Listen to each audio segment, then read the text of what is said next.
এটা তো নিয়ে যাইতে হবে আপনার, কোথায় নেবেন? সোহরাওয়ার্দী মেডিকেলে নেন। আমরা গেছিলাম পিজিতে ভর্তি করে, দুইটা হাড় নাই পায়খানা রাস্তায়। তাইলে ইন্ডিয়া ডাইরেক্ট উন্নত চিকিৎসার জন্য ইন্ডিয়া পাঠাতে বলছে।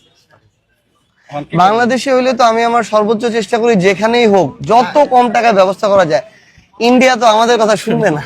কথায় কথায় ভারতকে হুমকি দিয়ে তার সেভেন সিস্টার্স ভেঙে দেওয়ার যে হুমকি আপনারা প্রদান করেন সার্জিস সাহেব, কিন্তু আপনারা কি দেখেছেন যে ভারতের চিকিৎসা ব্যবস্থার প্রতি বাংলাদেশের মানুষের কতটুকু শ্রদ্ধা রয়েছে, কতটুকু ভালোবাসা রয়েছে?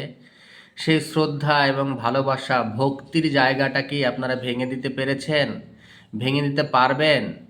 সেভেন সিস্টার্স ভাঙার কথা না বলে, ভারত বিরোধিতা না করে, অন্তত বাংলাদেশের মানুষের অন্তরে যে ভারতের প্রতি যে ভালোবাসা রয়েছে, ভারতের চিকিৎসা ব্যবস্থার প্রতি যে ভালোবাসা রয়েছে, সেইটা ভাঙার জন্য আপনাদেরকে বাংলাদেশের চিকিৎসা ব্যবস্থাকে ভারতের থেকে উন্নত করতে হবে। সেটা কি পারবেন?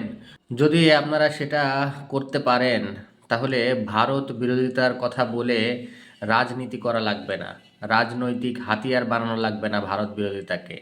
আপনারা এমনিতেই জনপ্রিয় হবেন, মানুষ আপনাদেরকে এমনিতেই পছন্দ করবে, এমনিতেই ভোট দেবে।